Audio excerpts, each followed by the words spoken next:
what I've got here is a section of the joist which I've sanded down, I've shaped a little bit. I've got it to kind of how, you know, the main joists are going to be. And now what I want to do is kind of put on some of these products that I've got. I've bought 2 or 3 new bits, 2 or 3 new bottles. I've already got some existing stuff. Still waiting for some oil coming, some Danish oil, which I'm quite intrigued about. Hopefully that'll arrive today or tomorrow. But I thought I'll put some masking tape, section this piece off, and then we'll apply some of each of these. We've got some waxes, clearer wax, a darker wax, we've got a couple of stains, we've got some beeswax, we've got some teak oil, and we've got some linseed oil, and like I say, I've got some Danish oil to come. So we're going to put these on, see what they look like. Interesting to see the difference, and obviously more importantly how much they, you know, sort of darken the beams. I don't want them too dark, but I want them kind of a light ochre colour. So I'll put some tape on and apply them and see what they look like.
Untreated, light wax, dark wax, light stain, dark stain, beeswax, teak, linseed, untreated.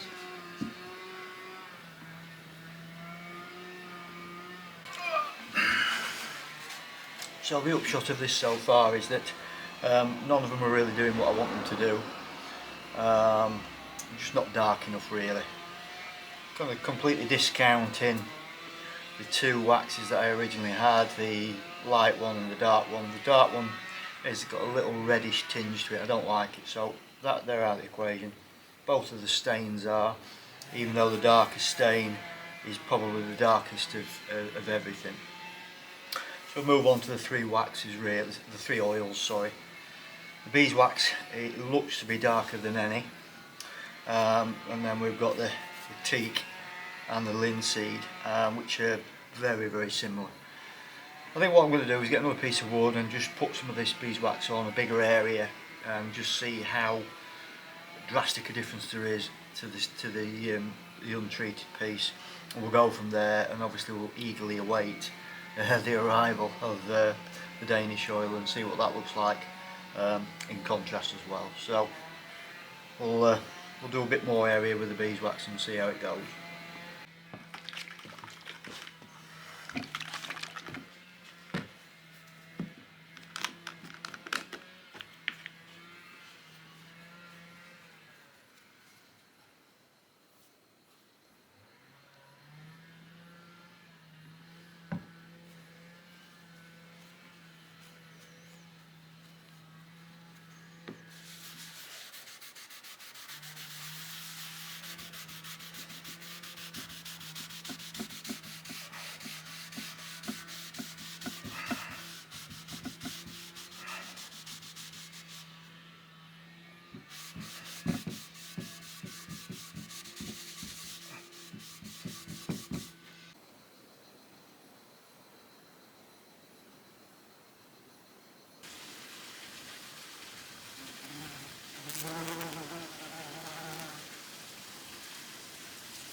So that's, take my hand off the stand that's got the level, that's pretty much bang on where I want it.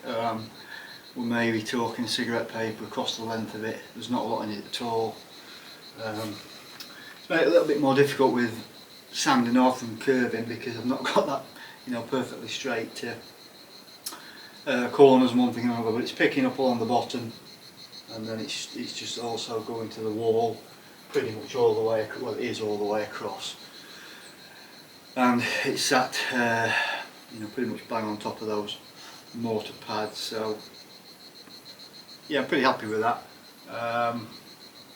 Yeah, so we'll leave that there now.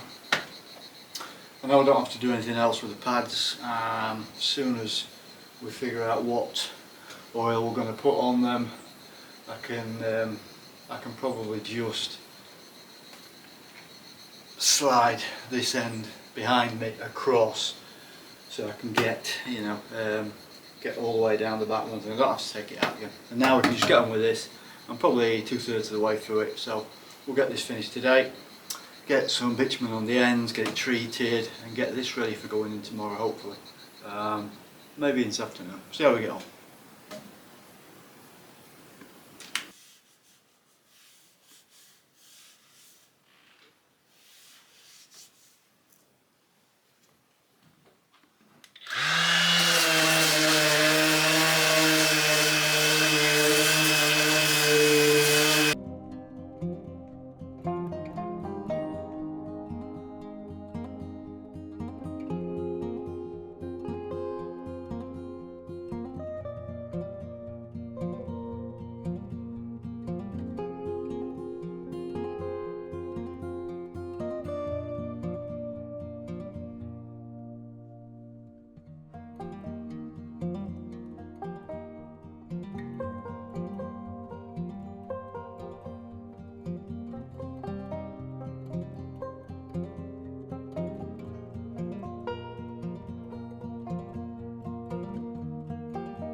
What I'm going to do this morning, I'm going to have half an hour and quickly plane or sand up one of these boards that form the walls in here. Kind of curious to see how nice potentially they could look, because there's a possibility we might use some as floorboards. Quite thick, 35mm, you know, most of them are good and solid and sound. So we've got an awful lot of them, so potentially we could use them in a fair area for flooring. So I'm just going to quickly clean them up. I'm just going to cut this end down about 40cm because of this damaged piece. Check for no exposed nails because I've already had to change one of my cutting discs on the planer. And then we'll get it cleaned up and see what it looks like and go from there. Oh yeah, I am going to use this piece for a shelf, but kind of killing two birds with one stone really.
Right, it's got the sanding done.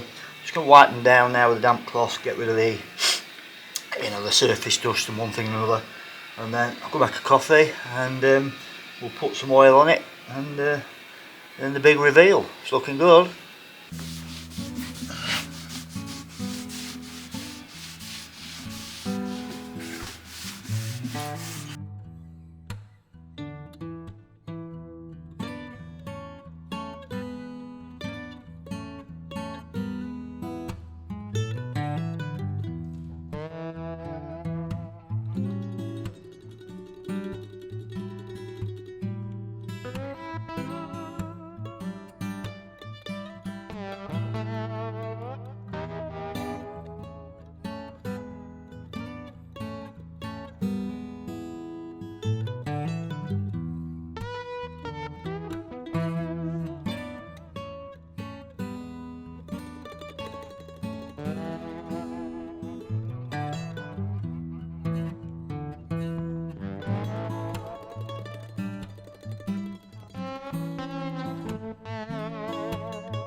Right, we're getting ready for putting this, or getting close to putting this next second joist back in.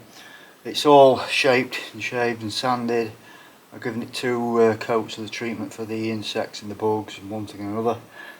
Got to do the bitumen on each end and just create the slabs ready for dropping it on. So I've done it here. Just about to see this sort of fillet of grey. Got that spot on level with a laser, and obviously level with the underside of that beam where that's sitting. So we're going to do the other side now. Quite a lot more mortar and stone to put in there. Probably going to have to mix a couple of batches. But I'll show you what I'm doing. I've picked a couple of pieces of stone out to drop in there on top of the mortar that I put in to start with, and then we'll put a bit more mortar on top to get it to where we need to be. So we'll go and have a look at the other side. So hopefully my big head's in shot. It's very difficult. I'm in a real awkward spot here. Yeah, this is what I've got to work with here. I need to put a slab of mortar on top of this stone here. I don't know if you can quite see the laser level line here. It's about 15mm above this stone. This stone's tapering away, so it's going to go down to about 30mm or so. I think the joist is going to sit somewhere roughly central on that stone, but we've got a void in the middle here, so I'm going to put some mortar down, and I've picked out a couple of pieces that'll sit in there quite nicely, and then this one will kind of go in here.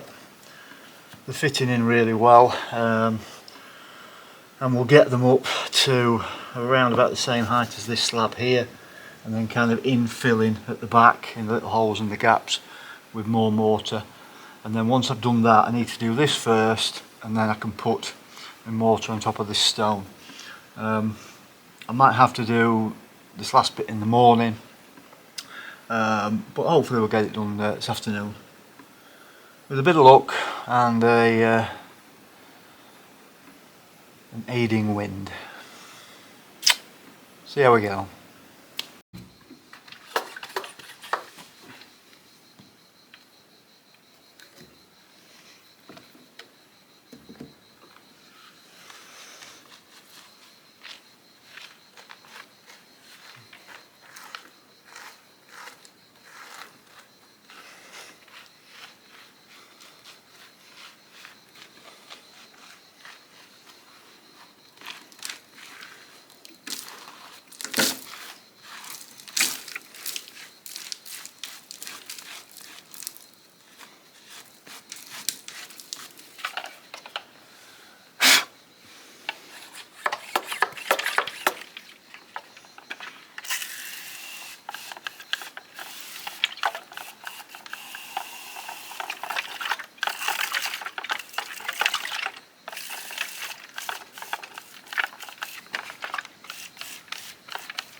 Right, the eagle-eyed amongst you will have noticed that I've gone from aerosol bitumen to brush paint. Main reason for that was the aerosols weren't working very well. I got most of one can, just a little bit in the bottom, then it stopped spraying, and the second can maybe got a quarter of the way in. Same thing. You know, clean the nozzles out with sort of brake cleaner and one thing and another, got them clear. Shake the cans well, you know, they've been sprayed at the right temperature, but it's just not working well, so went down to the local shop. He didn't have aerosols anyway, but he got this brush, same stuff. Little bit more work, but to be honest with you, it's less messy. The aerosols are dripping all over your hands and stuff like that. It's not nice. So we've got one coat here, we'll do the other end now, and we'll come back a little bit later on, put another coat on, final coat. They're all treated, it's ready to go back up pretty much. Just got a little bit more mortar to drop in on that far end. And yeah, but I just thought I'd tell you why, for those of you that spotted it, why I've gone to the brush. So now you know.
So we've got these three beams clear now. A bit of a faff moving the acros around, but you know, it's got to be done.